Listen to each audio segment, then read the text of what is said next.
ये मेरे सुनने वाले बहन भाई, आप सबको यीशु मसीह की जय। ਅੱਜ ਅਸੀਂ ਹੁਣ ਵਰਸ ਪੜਾਂਗੇ ਜੀ ਸਾਮ 51 ਦਾ 10। हे परमेश्वर मेरे अंदर ਨੂੰ शुद्ध कर, मन शुद्ध उत्पन्न कर, मेरे और अंदर स्थिर आत्मा नए सर तो उत्पन्न कर। Being clean is a sign of spiritual purity in godness। ਸੋ ਅੱਜ ਸਾਡਾ ਜਿਹੜਾ ਟੌਪਿਕ ਆ ਉਹ ਕਲੀਨਿੰਗ ਦੇ ਉੱਤੇ ਆ ਕਿ ਕਲੈਨਲੀਨੈਸ ਇਜ਼ ਨੈਕਸਟ ਟੂ ਗੋਡਲੀਨੈਸ। ਅੱਜ ਇਹ ਜਿਹੜਾ ਟੌਪਿਕ ਆ, ਇਹ ਕਹਾਵਤ ਆ, ਇਹਦੇ ਬਾਰੇ ਅਸੀਂ ਅੱਜ ਗੱਲ ਕਰਾਂਗੇ। ਇਹ ਕਲੈਨਲੀਨੈਸ ਇਜ਼ ਨੈਕਸਟ ਟੂ ਗੋਡਲੀਨੈਸ, ਇਹ ਕਹਾਵਤ 1774 'ਚ ਜੌਨ ਵੈਸਲੀ ਨੇ ਆਪਣਾ ਜਿਹੜਾ ਪਹਿਲਾ ਲੈਕਚਰ ਰਿਕਾਰਡ ਕੀਤਾ ਸੀਗਾ ਸਰਮਨ, ਉਹਦੇ ਵਿੱਚ ਉਹ ਕਹੀ ਗਈ ਸੀ। ਉਹ ਅੱਜ ਤੋਂ ਇਹ ਕਹਾਵਤ ਜਿਹੜੀ ਆ ਉਹ ਬਾਈਬਲ ਰਿਲੇਟਡ ਸਾਨੂੰ ਕੀ ਸਿੱਖਿਆ ਦਿੰਦੀ ਆ, ਉਹਦੇ ਬਾਰੇ ਅਸੀਂ ਤੁਹਾਨੂੰ ਇਹਨਾਂ ਦੀਆਂ ਬਾਈਬਲ ਪਵਿੱਤਰ ਸ਼ਾਸਤਰ ਵਿੱਚੋਂ ਜੋ ਵੀ ਸ਼ੇਅਰ ਕਰਾਂਗੇ। ਉਹ ਪਹਿਲੀ ਗੱਲ ਇਹ ਕੀਤੀ ਆ ਕਿ ਸਾਮ 51 ਦਾ 10, हे मेरे परमेश्वर मेरे अंदर शुद्ध मन उत्पन्न कर और मेरे अंदर स्थिर आत्मा नए सिरे तो उत्पन्न कर। ਹੁਣ ਇਹਦੇ ਬਾਰੇ ਅਸੀਂ ਵਿਚਾਰ ਕਰਾਂਗੇ ਕਿ ਜੋ ਕਲੀਨ ਇਹ ਕੀ ਚੀਜ਼ ਹੁੰਦੀ ਹੈ। ਕਲੀਨ ਸਫਾਈ, ਸਵੱਛਤਾ, ਕਿ ਇਹਦੇ ਬਾਰੇ ਅੱਜ ਅਸੀਂ ਸਾਰੇ ਵਿਚਾਰ ਕਰਾਂਗੇ। ਜਿਹੜੀ ਤੁਹਾਡੀ ਔਰ ਮੇਰੀ ਜਾਂ ਹਰ ਕੋਈ ਚੀਜ਼ ਦੀ ਰਚਨਾ ਉਹ ਪਰਮਾਤਮਾ ਦੇ ਰਾਹੀਂ ਰਚੀ ਗਈ ਹੈ ਕਿ ਸਾਨੂੰ ਉਹਨਾਂ ਨੇ ਸਰੀਰ ਦਿੱਤਾ, ਪਵਿੱਤਰ ਸਰੀਰ ਦਿੱਤਾ, ਤੁਹਾਨੂੰ ਵੀ ਦਿੱਤਾ, ਮੈਨੂੰ ਵੀ ਦਿੱਤਾ। ਹੁਣ ਸਾਡਾ ਇਹਦੇ ਵਿੱਚ ਪਰਮਾਤਮਾ ਵੱਲੋਂ ਦਿੱਤਾ ਗਿਆ ਫਰਜ਼ ਕੀ ਬਣਦਾ ਕਿ ਅਸੀਂ ਆਪਣੇ ਆਪ ਨੂੰ, ਇਸ ਸਰੀਰ ਨੂੰ ਸਵੱਛ ਰੱਖੀਏ, ਸਾਫ ਸੁਥਰਾ ਰੱਖੀਏ। ਤੇ ਇਹ ਪਰਮਾਤਮਾ ਦੇ ਜਦੋਂ ਅਸੀਂ ਪੜ੍ਹਦੇ ਹਾਂ ਵਰਸਸ, ਇਹਦੇ ਵਿੱਚ ਸਾਨੂੰ ਕੀ ਸਿਖਾਉਂਦੇ ਆ, ਉਹ ਇਹ ਦੱਸਦੇ ਆ ਕਿ ਸਾਨੂੰ ਆਪਣੇ ਆਪ ਦਾ ਸਰੀਰ ਜਿਹੜਾ ਵਾ ਉਹ ਬਿਲਕੁਲ ਸਾਫ ਸੁਥਰਾ ਪਵਿੱਤਰ ਰੱਖਣਾ ਚਾਹੀਦਾ। ਹੁਣ ਇਹਨਾਂ ਚੀਜ਼ਾਂ ਤੋਂ ਕੀ ਭਾਵਨਾ? ਸਾਫ ਤੋਂ ਇਹ ਆ ਕਿ ਸਾਡੀ ਜਿਹੜੀ ਆ ਪ੍ਰੈਸ ਕੀਤਾ ਕੱਪੜਾ ਹੋਵੇ ਤਾਂ ਸਾਡੀ ਇੱਜ਼ਤ ਵਧਾਉਂਦਾ। ਨਹਾ ਧੋ ਕੇ ਅਸੀਂ ਸਾਰੀ ਬਾਡੀ ਨੂੰ, ਸਰੀਰ ਆਪਣੇ ਨੂੰ ਸਾਫ਼ ਰੱਖੀਏ। ਅਤੇ ਫਿਰ ਜਿਸ ਜਗ੍ਹਾ ਦੇ ਉੱਤੇ ਰਹਿੰਦੇ ਅਸੀਂ, ਜਿਸ ਤਰ੍ਹਾਂ ਕਿਸੇ ਦਾ ਘਰ ਆ ਜਾਂ ਕੋਈ ਕਾਂਡੋ ਆ ਜਾਂ ਕੋਈ 1 ਬੈਡਰੂਮ ਆ, ਚਾਹੇ ਕੁਛ ਵੀ ਜਗ੍ਹਾ, ਜਿਸ ਰੂਮ 'ਚ ਜਾਂ ਜਿਸ ਘਰ ਦੇ ਵਿੱਚ ਅਸੀਂ ਰਹਿੰਦੇ ਹਾਂ, ਉਹਨੂੰ ਸਾਡਾ ਕਲੀਨ ਕਰਨਾ ਜਿਹੜਾ ਉਹ ਫਰਜ਼ ਬਣਦਾ। ਉਸ ਤੋਂ ਬਾਅਦ ਸਾਡਾ ਜਿਹੜਾ ਵਾਤਾਵਰਨ, ਘਰ ਤੋਂ ਬਾਹਰ ਨਿਕਲਦੇ ਆ, ਸਾਨੂੰ ਉਹਨੂੰ ਜਿਹੜਾ ਉਹ ਸਵੱਛ ਰੱਖਣਾ ਬਹੁਤ ਜ਼ਰੂਰੀ ਆ। ਸਾਨੂੰ ਉਹਦੇ ਬਾਰੇ ਇਹ ਪਰਮਾਤਮਾ ਨੇ ਸਾਨੂੰ ਜਿਹੜਾ ਦਿੱਤਾ ਸਰੀਰ, ਉਹਨੂੰ ਫਿਰ ਆਪਣੇ ਜਿੱਥੇ ਰਹਿੰਦੇ ਉੱਥੇ, ਫਿਰ ਆਪਾਂ ਨੂੰ ਵਾਤਾਵਰਨ ਨੂੰ, ਫਿਰ ਆਪਣੇ ਜੋ ਵੀ ਸਾਡੇ ਮਨ ਦੇ ਵਿੱਚ ਅਸ਼ੰਕਾ ਹੈ ਉਹਨੂੰ ਦੂਰ ਕਰਕੇ ਆਪਣੇ ਮਨ ਨੂੰ ਅਸਲੀ ਗੱਲ ਪਵਿੱਤਰ ਕਰਨੀ। ਜੋ ਸਾਡੀ ਜ਼ਿੰਦਗੀ ਸਾਰੀ ਨਿਰਭਰ ਕਰਦੀ ਆ ਉਹ ਸਾਡੇ ਮਨ ਦੇ ਉੱਤੇ ਕਰਦੀ। ਮਨ ਕੀ ਚੀਜ਼ ਆ? ਮਨ ਉਹ ਚੀਜ਼ ਆ ਜਿਹਦੇ ਵਿੱਚ ਵਿਚਾਰ ਆਉਂਦੇ ਆ ਤੇ ਉਹਨੂੰ ਅਸੀਂ ਕੀ ਕਹਿੰਦੇ ਆ? ਮਨ। ਇਹ ਸਾਡੀ ਮਨ ਦੀ ਡੈਫੀਨੇਸ਼ਨ ਆ। ਸੋ ਜੇ ਅਸੀਂ ਆਪਣੇ ਮਨ ਨੂੰ ਸਵੱਛ ਕਰ ਲਈਏ, ਸਾਫ ਸੁਥਰਾ ਕਰ ਲਈਏ, ਮਨ ਨੂੰ ਸਵੱਛ ਕਰਦਾ ਕੀ ਮਤਲਬ ਆ, ਕੀ ਅਰਥ ਇਹਦਾ? ਕਿ ਆਪਣੇ ਵਿਚਾਰ ਜਿਹੜੇ ਨੇ ਉਹ ਸ਼ੁੱਧ ਕਰ ਲਈਏ। ਸੋ ਜਦੋਂ ਅਸੀਂ ਆਪਣੇ ਵਿਚਾਰਾਂ ਨੂੰ ਸ਼ੁੱਧ ਕੀਤਾ, ਸਾਡਾ ਮਨ ਸਾਫ ਹੋ ਗਿਆ। ਕਿਉਂਕਿ ਵਿਚਾਰ ਕਿੱਥੇ ਆਉਂਦੇ ਆ? ਮਨ ਦੇ ਵਿੱਚ ਹੀ ਵਿਚਾਰ ਆਉਂਦੇ ਆ। ਅਤੇ ਮਨ ਕੀ ਆ? ਵਿਚਾਰ। ਤਾਂ ਸਾਡੀ ਜਿਹੜੀ ਥਾਟ ਨੇ, ਸਾਡੀ ਜਿਹੜੀ ਸੋਚਣੀ ਆ, ਉਹ ਕੀ ਚੀਜ਼ ਆ ਕਿ ਇਹ ਸਾਡੀ ਪਵਿੱਤਰ ਹੋਣੀ ਚਾਹੀਦੀ ਹੈ। ਜੇਕਰ ਦੇਖੋ ਕਿ ਤੁਸੀਂ ਮਨ ਨੂੰ ਸਾਫ਼ ਕਰ ਲਿਆ ਤੇ ਤੁਹਾਡੀ ਕੀ ਹੋਏਗੀ, ਸੋਚ ਬਿਲਕੁਲ ਸਾਫ਼ ਹੋ ਜਾਏਗੀ। ਤੇ ਜੇ ਤੁਹਾਡੀ ਸੋਚ ਸਾਫ਼ ਹੋ ਗਈ ਤੇ ਤੁਹਾਡੀ ਬੋਲੀ ਜਿਹੜੀ ਆ ਉਹ ਸਾਫ਼ ਹੋ ਗਈ। ਜਦੋਂ ਸਾਡੀ ਬੋਲੀ ਸਾਫ਼ ਹੋ ਗਈ, ਸਾਡੀ ਸੋਚ ਸਾਫ਼ ਹੋ ਗਈ, ਸਾਡਾ ਅੱਖਾਂ ਰਾਹੀਂ ਵੇਖਣਾ ਸਾਫ਼ ਹੋ ਗਿਆ, ਸਾਡੇ ਹੱਥਾਂ ਦੀਆਂ ਹਰਕਤਾਂ ਸਾਫ਼ ਹੋ ਗਈਆਂ, ਤੇ ਫਿਰ ਕੀ ਆ, ਸਾਡੇ ਕਰਮ ਵੀ ਜਿਹੜੇ ਨੇ ਉਹ ਬਿਲਕੁਲ ਪਵਿੱਤਰ ਹੋ ਜਾਣਗੇ, ਸਾਰੇ ਸਾਡੇ ਹੋ ਜਾਣਗੇ। ਸੀ ਯੋਰਸੈਲਫ ਵੈਲ, ਆਪਣੇ ਆਪ ਨੂੰ ਪੂਰਾ ਦੇਖੋ। ਇਸ ਗੱਲ ਨੂੰ ਨੋਟ ਕਰੋ ਕਿ ਸੀ ਯੋਰਸੈਲਫ ਹੋਲ, ਸੀ ਯੋਰਸੈਲਫ ਹੀਲਿੰਗ ਐਵਰੀ ਡੇ। ਸੋ ਆਪਣੇ ਆਪ ਨੂੰ ਹੀਲ ਕਰਨ ਵਾਸਤੇ ਕੀ ਆ ਕਿ ਆਪਣੇ ਮਨ ਦੀ ਸੋਚ ਨੂੰ ਡੇਲੀ ਦੇਖੋ ਤੇ ਉਹਨੂੰ ਪਵਿੱਤਰ ਕਰੋ। ਉਹ ਪਵਿੱਤਰਤਾ ਦੇ ਨਾਲ ਤੁਹਾਨੂੰ ਰਹਿਣਾ ਜਿਹੜਾ ਜ਼ਰੂਰੀ ਆ। ਸੋ ਅੱਜ ਦੀ ਦੇਖੋ, ਜੇ ਸਾਡੀ ਸੋਚ ਪਵਿੱਤਰ ਨਹੀਂ, ਸਾਡੇ ਅੱਜ ਕੱਲ੍ਹ ਦੇ ਨੌਜਵਾਨ ਜਿਹੜੇ ਨੇ ਕੀ ਸੋਚਦੇ ਨੇ, ਤੇ ਉਹ ਡਰੱਗ ਦੇ ਵਿੱਚ ਪੈ ਗਏ, ਨਸ਼ਿਆਂ ਦੇ ਵਿੱਚ ਪੈ ਕੇ ਆਪਣੀਆਂ ਜਾਨਾਂ ਦੇਈ ਜਾਂਦੇ ਨੇ, ਤੇ ਇੱਕ ਦੂਸਰੇ ਦੀ ਜਾਨ ਲੈਣ ਨੂੰ ਵੀ ਤਤਪਰ ਰਹਿੰਦੇ ਨੇ।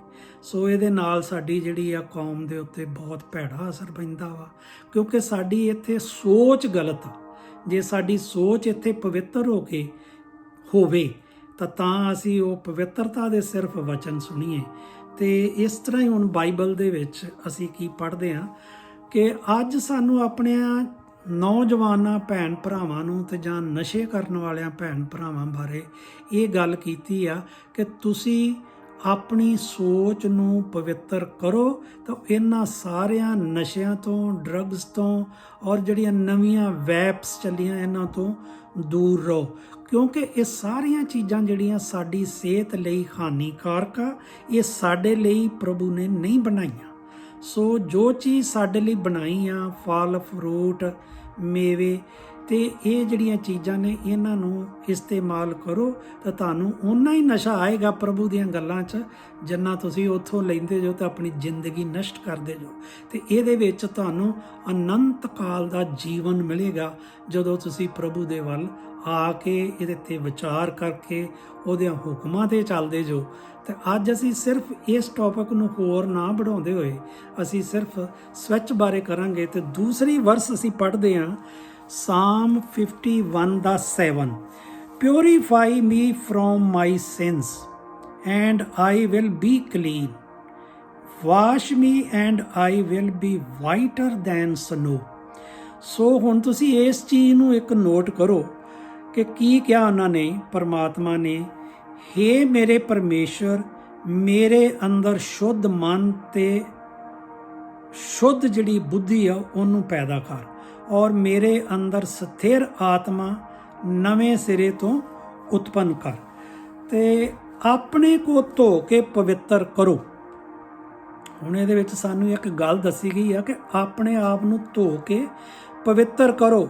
ਮੇਰੀ आँखों के सामने बुरे काम दूर करो, भविष्य में बुराई करना छोड़ दो ते भलाई करना शुरू करो।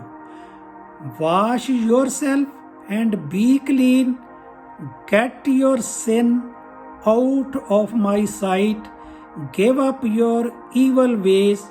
ਇਹ ਇਸ਼ਾਇਆ 1:16 ਦੇ ਵਿੱਚ ਲਿਖਿਆ ਕਿ ਆਪਣੇ ਆਪ ਤੁਸੀਂ ਜਿਹੜੇ ਆ ਉਹਨੂੰ ਸਾਫ਼ ਰੱਖਣਾ, ਆਪਣੇ ਆਪ ਨੂੰ ਤੁਸੀਂ ਕਲੀਨ ਕਰਨਾ। ਔਰ ਪਰਮਾਤਮਾ ਨੇ ਕਿਹਾ ਕਿ ਮੇਰੀਆਂ ਨਿਗਾਹਾਂ ਤੋਂ ਇਹ ਬੁਰੇ ਕੰਮ ਜਿਹੜੇ ਪਾਪ ਆ ਇਹਨੂੰ ਛੱਡ ਦਿਓ, ਔਰ ਸਾਰਾ ਕੁਝ ਜੋ ਬੁਰਾਈ ਵਾਲਾ ਇਹ ਰਸਤਾ ਹੀ ਨਾ ਅਪਣਾਓ ਟੋਟਲੀ। ਔਰ ਕੀ ਕਰੋ ਕਿ ਅੱਜ ਤੋਂ ਬਾਅਦ ਤੁਸੀਂ ਬੁਰਾਈ ਵਾਲੇ ਕੰਮ ਛੋੜਨ ਤੋਂ ਬਾਅਦ ਭਲਾਈ ਵਾਲੇ ਕੰਮ ਕਰੋ। ਹੁਣ ਇੱਥੇ ਇੱਕ ਚੀਜ਼ ਨਜ਼ਰ ਆਉਂਦੀ ਆ ਕਿ ਕਿਹੜਾ ਇਨਸਾਨ ਜਿਹਨੂੰ ਇਸ ਚੀਜ਼ ਦਾ ਨਹੀਂ ਪਤਾ ਲੱਗਦਾ, ਜਾਂ ਉਹਦੇ ਪੇਰੈਂਟਸ ਜਾਂ ਉਹਦੇ ਫਰੈਂਡਸ ਜਾਂ ਸਾਨੂੰ ਬਚਪਨ ਤੋਂ ਕੀ ਨਹੀਂ ਸਿਖਾਇਆ ਜਾਂਦਾ ਕਿ ਦੋ ਹੀ ਚੀਜ਼ਾਂ ਨੇ ਵਰਲਡ ਦੇ ਵਿੱਚ, ਜਿਸ ਤਰ੍ਹਾਂ ਇੱਕ ਬਲੈਕ ਆ, ਇੱਕ ਵਾਈਟ ਆ, ਇੱਕ ਸ਼ੈਤਾਨੀ ਤਾਕਤ ਆ, ਇੱਕ ਭਗਵਾਨ ਦੀ ਤਾਕਤ ਆ ਪੋਜ਼ਿਟਿਵ, ਇੱਕ ਨੈਗੇਟਿਵ એનર્ਜੀ ਆ, ਇੱਕ ਪੋਜ਼ਿਟਿਵ એનર્ਜੀ ਆ। ਇਸੇ ਤਰ੍ਹਾਂ ਹੀ ਆ ਕਿ ਇੱਕ ਬੁਰੇ ਕੰਮ ਨੇ ਤੇ ਇੱਕ ਭਲੇ ਦੇ ਕੰਮ ਨੇ। ਸੋ ਪ੍ਰਮਾਤਮਾ ਨੇ ਸਾਨੂੰ ਅੱਜ ਇਹਦੇ ਵਿੱਚ ਕੀ ਸਿਖਾਇਆ ਕਿ ਕੀ ਕੀਤਾ। ਅਸ਼ਾਇਆ 1:16 ਦੇ ਵਿੱਚ ਸਾਨੂੰ ਕੀ ਕਿਹਾ ਉਹਨਾਂ ਨੇ, ਹੇ ਮੇਰੇ ਪਰਮੇਸ਼ਵਰ ਮੇਰੇ ਅੰਦਰ ਸ਼ੁੱਧ ਮਨ ਉਤਪੰਨ ਕਰ, ਮੇਰੇ ਅੰਦਰ ਸਥਿਰ ਆਤਮਾ ਨਏ ਸਿਰੇ ਤੋਂ ਉਤਪੰਨ ਕਰ ਤੇ ਆਪਣੇ ਆਪ ਨੂੰ ਧੋ ਕੇ ਪਵਿੱਤਰ ਕਰੋ। ਪਰਮਾਤਮਾ ਨੇ ਕਿਹਾ ਕਿਸ ਤਰ੍ਹਾਂ ਧੋਗੇ? ਪਰਮਾਤਮਾ ਨੇ ਸਾਰੇ ਵਚਨ ਪਵਿੱਤਰ ਸ਼ਾਸਤਰ ਦੇ ਵਿੱਚ ਦਿੱਤੇ ਨੇ, ਇਸ ਬਾਈਬਲ ਦੇ ਵਿੱਚ, ਕਿ ਉਹਦੇ ਵਿੱਚ ਤੁਸੀਂ ਕਿਸ ਤਰ੍ਹਾਂ ਆਪਣੇ ਆਪ ਨੂੰ ਧੋ ਕੇ ਪਵਿੱਤਰ ਕਰ ਸਕਦੇ ਹੋ। ਉਹ 10 ਕਮਾਂਡਮੈਂਟਸ ਨੇ। 10 ਕਮਾਂਡਮੈਂਟਸ ਤੋਂ ਅੱਗੇ 643 ਛੋਟੀਆਂ ਬ੍ਰਾਂਚਸ ਨੇ ਜਿਹਦੇ ਵਿੱਚ ਸਾਨੂੰ ਦੱਸਿਆ ਜਾਂਦਾ ਕਿ how to live on the earth. So ਇਹ ਚੀਜ਼ ਜਿਹੜੀ ਆ ਸਾਨੂੰ ਉਹ ਦੱਸਦੀ ਆ ਕਿ ਆਪਣੇ ਆਪ ਨੂੰ ਧੋ ਕੇ ਪਵਿੱਤਰ ਕਰ। ਔਰ ਫਿਰ ਹੁਕਮ ਦਿੱਤਾ ਪਰਮਾਤਮਾ ਨੇ ਕਿ ਮੇਰੀਆਂ ਅੱਖਾਂ ਸਾਹਮਣੇ ਆਪਣੇ ਬੁਰੇ ਕੰਮਾਂ ਤੋਂ ਦੂਰ ਹੋ ਜੋ ਭਵਿੱਖ ਵਿੱਚ, ਕਿ ਮੇਰੇ ਸਾਹਮਣੇ ਉਹ ਬੰਦੇ ਜਿਹੜੇ ਆ ਸਭ ਦੂਰ ਹੋ ਜਾਣ ਜਿੰਨਾ ਚਿਰ ਤੱਕ ਉਹ ਬੁਰਾਈ ਦਾ ਕੰਮ ਕਰਦੇ ਨੇ। ਤੇ ਤੂੰ ਹੁਣ ਬੁਰਾਈ ਦਾ ਕੰਮ ਛੋੜ ਤੇ ਭਲਾਈ ਕਰਨ ਦਾ ਸਿੱਖੋ। ਉਹ ਕਿੱਥੋਂ ਸਿੱਖੋਗੇ? ਪਵਿੱਤਰ ਸ਼ਾਸਤਰ ਦੇ ਵਿੱਚੋਂ। ਪਵਿੱਤਰ ਸ਼ਾਸਤਰ ਸਾਨੂੰ ਕੀ ਕੁਛ ਨਹੀਂ ਸਿਖਾਉਂਦਾ, ਉਹ ਸਾਨੂੰ ਦੱਸਦਾ ਵਾ ਕਿ ਜਿਸ ਤਰ੍ਹਾਂ ਕੱਲ੍ਹ ਵੀ ਸਾਡੇ ਇੱਕ ਲੈਸਨ ਦੇ ਵਿੱਚ ਗੱਲ ਹੋਈ ਸੀ ਕਿ ਬਾਈਬਲ ਦਾ ਕੀ ਮਤਲਬ ਆ।